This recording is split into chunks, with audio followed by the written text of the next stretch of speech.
Yo, what's going on with y'all? It's your boy Q, man. Back at y'all with another video.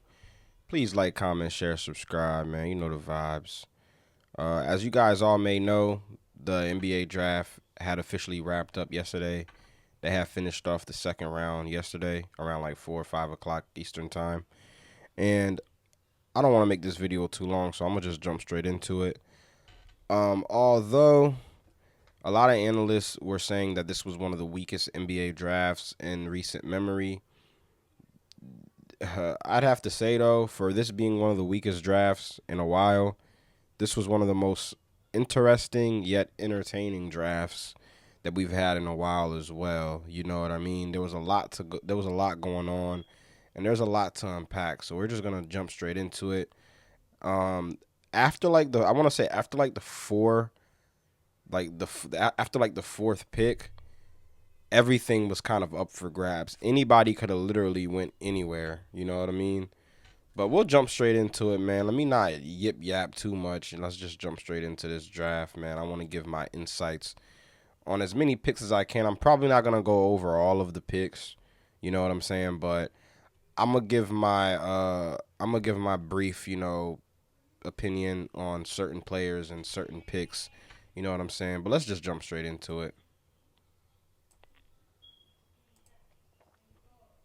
Okay, so with the first pick in the NBA draft, the Atlanta Hawks select Zachary Versace. Now, the thing with Zachary Versace is this, right?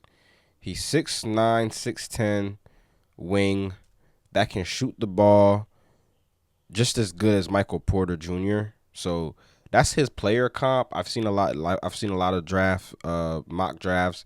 That's his normal player comp is Michael Porter Jr. He's a very good defensive player as well, and he can move very well for his size. Um, the only thing with this draft pick is he kind of. It wasn't until last minute that we kind of knew that the Hawks were going to take Zachary Versace.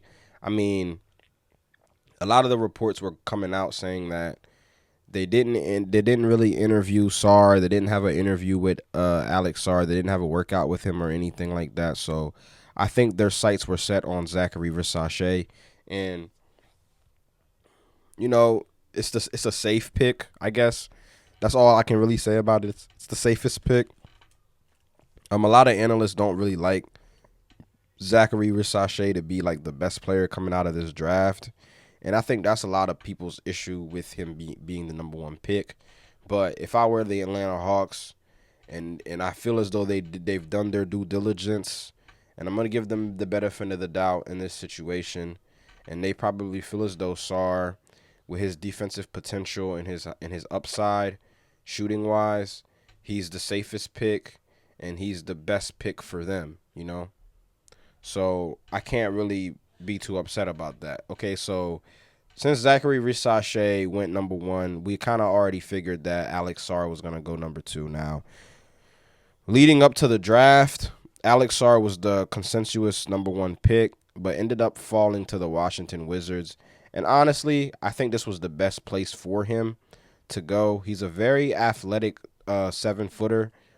He can move really well for his size, and his shooting is there, but it still needs a little bit of work. But if he can improve in that area of his game, watch out.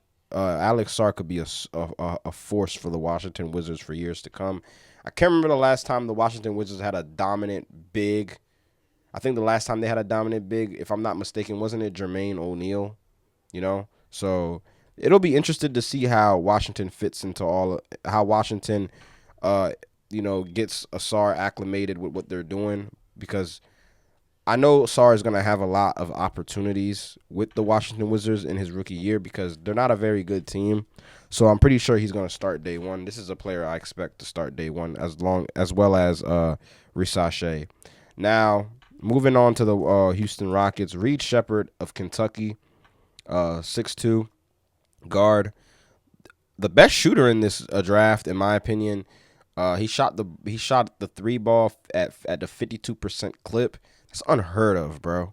52% 3-point shooting from the college game. So you know his shot's gonna translate perfect in the NBA. 54% shooter from the field overall, averaged like 12 points a game on a loaded Kentucky roster with Rob Dillingham and all those guys, Alex Reeves and all those guys on there. Now with Reed Sheppard, the only thing I don't like about him in the Rockets situation is that he's coming into a crowded backcourt, which probably won't be a bad thing for him because he won't have to play right away. Okay, so because they just drafted Amen Thompson last draft, and he's like one of those type of point guards to where he's a uber athletic point guard, like 6'7", 6'6", 6'8", one of those things, and he's very athletic. He can play really great defense. It's just he doesn't have a shot. His shooting is not there yet. So taking Reed Sheppard, he can sit behind Fred VanVleet, and he can learn how to be a pro. And I think when his time is ready for him to start, he's gonna be ready. And this is a draft. This is a player right here that you can go look back, maybe like 5-10 years from now, look back at this draft, and he could very well end up being the best player out of this draft. So the Houston Rockets, I think they knocked this draft pick right out of the ballpark. Me being a Kentucky Wildcats fan myself, I'm very, very high on Reed Sheppard. So that was a very W pick for the Houston Rockets. Now moving on to Stephon Castle. Now Stephon Castle, he just got off winning the national title with Donovan Clingan and the UConn Huskies. So the thing with Stephon Castle is he's a very, very great defensive point guard. He's a great finisher at the rim as well. Doesn't really back down from any challenges.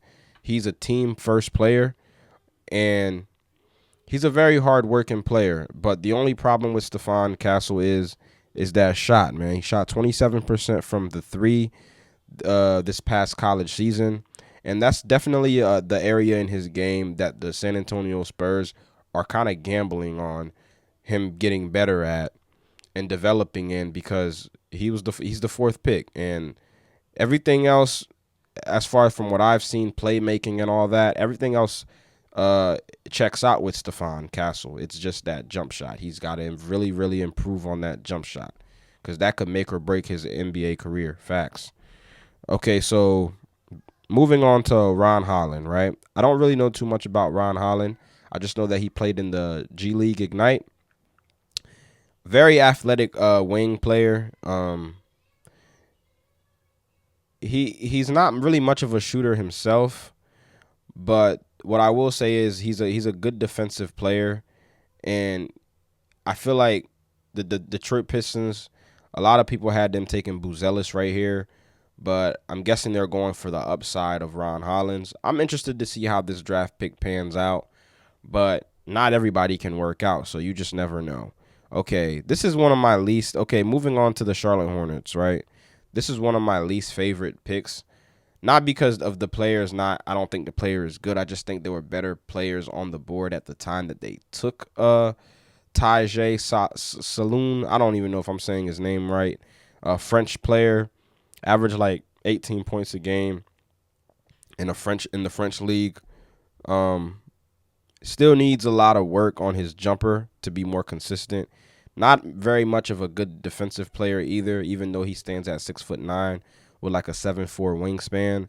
So the Charlotte Hornets, honestly, bro, I think this was a L pick. I'm not gonna lie to you. Maybe it's too soon for me to judge, but I just think that with Donovan Clingan going a pick after Tyjae, I just think that it would have been best for them to have just took Donovan Clingan, since he's the more established and more proven player in this situation. But we'll just wait and see. Like I said, the French people are kind of taking over the NBA right now. You see two Frenchmen go back-to-back number one overall, so maybe they know something I don't know. Maybe.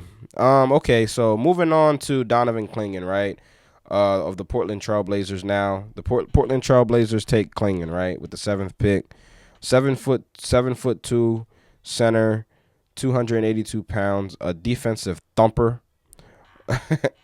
A lot of pre-draft workouts, videos I seen him working on his jumper. Clingan is just he's the safe pick here, and this was a very good pick by Portland.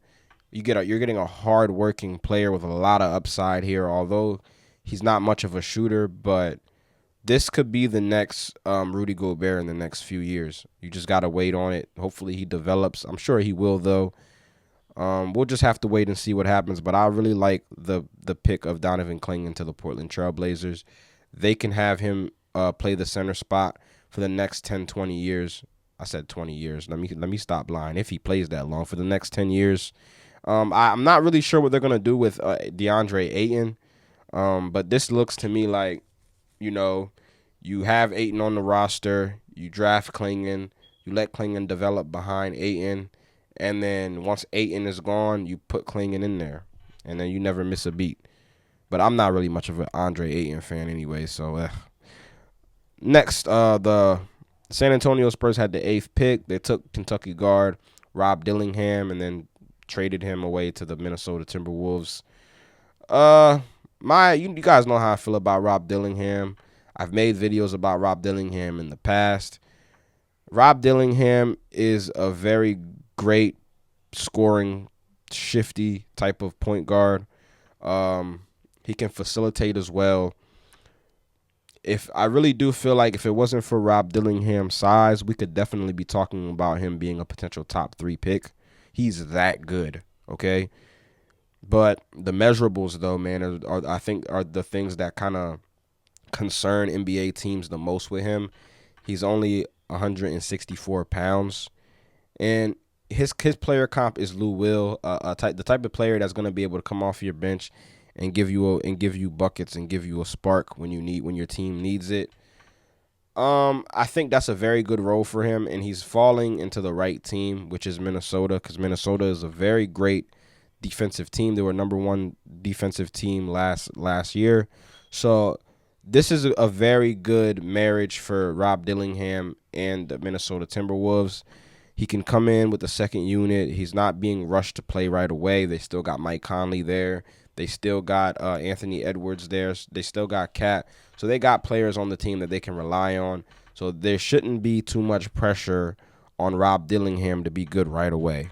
So that's why I like this pick a lot.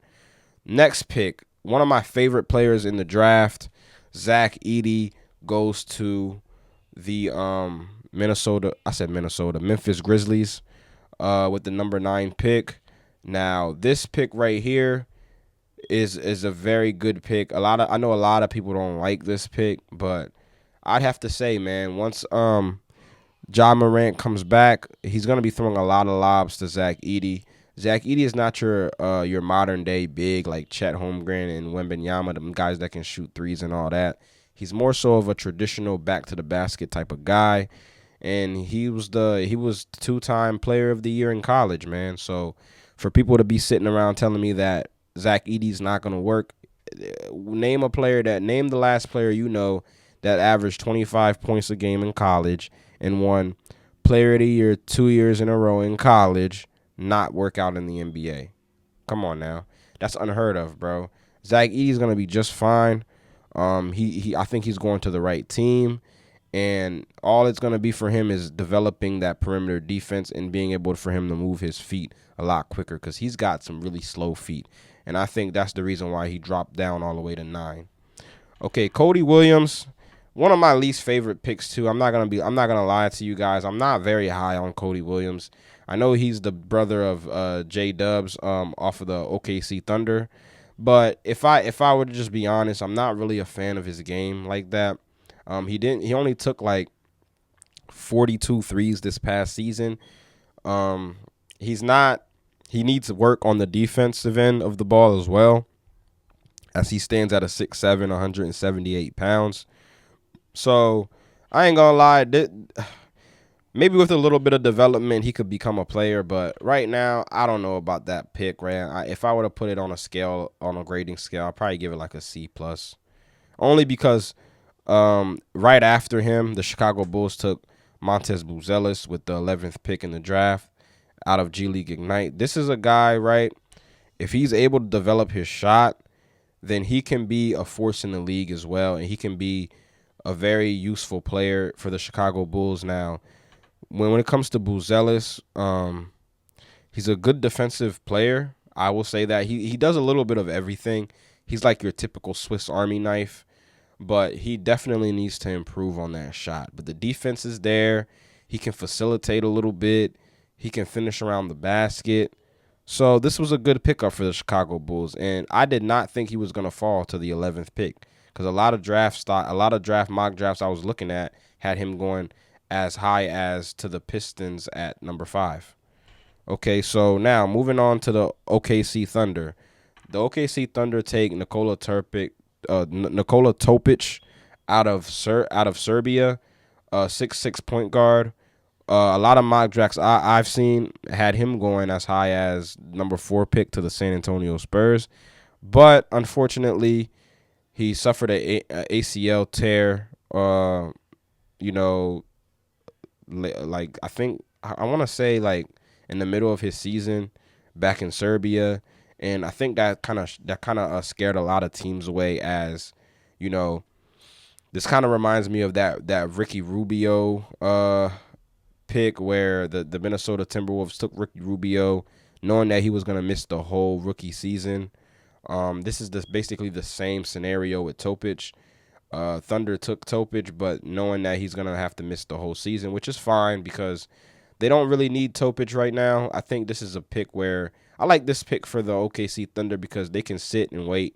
They can be patient with him and let him develop. And I think that's really all he needs. And I think maybe later on down the road, he could be a player for the OKC Thunder next to Shea. Devin Carter goes 13 to the Sacramento Kings. Devin Carter out of Providence is a good defensive point guard. I think he's labeled a shooting guard, though. He gets a lot of player comps from Derek White. Him and Derek White's game kind of resemble each other a lot. He's not going to be your go-to facilitator by any stretch of the imagination, but he's more so on that shooting and scoring tip when it comes to playing ball, which is fine. I mean, but if it's me, I'm not going to invest a top 10 pick on a player that's not going to facilitate and be able to run my offense. That's just me. Now, the main concerns with Devin Carter, going into the draft process and all that was his shooting, but he kind of put the critics to bed when he lit it up in the combine. He was like top 5 in like shooting total. So yeah, W for Devin Carter, man, and I think he'll play really good alongside De'Aaron Fox. With the 14th pick, the Portland Trailblazers traded it to Washington, and the Washington Wizards select Bud Carrington out of Pitt.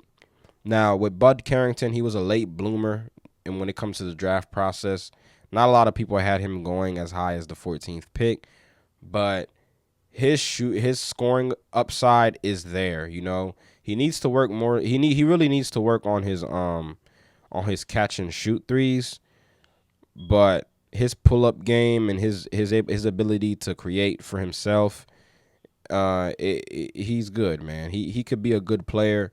He's gonna get a lot of opportunities in Washington. Like I said, I don't expect Washington to be a good team this year, so I expect him to get a lot of playing time. Okay, this is a pick that could definitely work in the favor of the Washington Wizards. Now, moving on to the next pick, the Miami Heat draft Khalil Ware with the 15th pick. I'm not gonna speak too much on Khalil Ware as I got another video dropping on that later on, but my only issue with this pick is, I'm just going to say it, my only issue with this pick is that I feel like Miami went position of need as opposed to taking the best player available on the board, which was Dalton Knecht at the time. But you know what I mean? I can't really complain. Khalil Ware is not a bad prospect. I don't think he's terrible by any stretch of the imagination. He's a great shot blocker and all that. But that's my only issue with the pick. Good prospect, good player. He has a lot of potential. And he's on the right team to bring it out of him. Because Miami Heat, if they picked Khalil Ware, then they figured he's a Miami Heat type of guy. Okay, so I'm not too worried about Miami drafting Khalil Ware. It's just, I just don't like when teams draft out of a position of need. That's all I'm going to say, and that's what I'm going to leave it to. But overall, good defensive player. He can post up. He's good. Okay, but now moving on to the 76ers, Jared McCain. Now this was a pick that that kind of threw me off just a little bit, only because I wasn't necessarily expecting the 76ers to take him with the 16th pick, only because he doesn't really resemble anything Philadelphia. I mean, you got what you got here in Jared McCain is a TikTok dancing nail painting dude. I'm not really a big fan of him, and I'm glad the Miami Heat didn't take him with their pick. But all in all, though, man, he's a great shooter, one of the best shooters in the draft, and I guess he can give. I guess that he can give the Sixers, valuable minutes coming off the bench behind Tyrese Maxey. But we'll just see how it goes, man. We'll just see. Have to see. 17th pick, the Los Angeles Lakers, man, take Dalton Knecht with the 17th pick. Man, Dalton Knecht, man, one of my favorite prospects in the entire draft, is officially a Los Angeles op. Okay, great player though, one of the best scorers in the country. I think he had like a 42-point game against Kentucky this year. So this guy, Dalton Knecht, not much of a defensive player. I was definitely expecting him to go as high as like the 9th pick in the draft, but I guess scouts and NBA executives have concerns about his age. He's about to be 24 years old. His age is the reason why he was able to slip to the Lakers. But I think the Lakers got themselves a really good player here, and with Dalton Knecht coming into the building, you could see that making Alex Reeves more expendable in the foreseeable future. Now, Tristan da Silva with the Orlando Magic. It seemed like the Orlando Magic likes to get these stretch four guys that can shoot threes. Tristan da Silva is just another one of those guys, man. He still needs a lot of time to develop. I still don't really know too much about him like that, but we'll just have to see how that goes. Now, with the 19th pick, with the Toronto Raptors, took a Jacoby Walter out of Baylor, 6'4" guard. A lot of comps I was seeing was KCP, Cantavius Caldwell-Pope from the Denver Nuggets. Now you can see that this is like this guy is like your typical 3-and-D type of player. He's a good shooter. He can play really good defense, and he's a really good hustle player. And I'm looking forward to seeing how he does with the Toronto Raptors. I think the Toronto Raptors got themselves a good player here. Jaylon Tyson. Don't really know too much about Jaylon Tyson, but I just know that he averaged like 20 points a game at Cal. And a lot of comps I was seeing was like Caleb Martin and Kelly Oubre. So we'll just have to wait and see. Don't know too much about that player to give you guys a full analysis on him.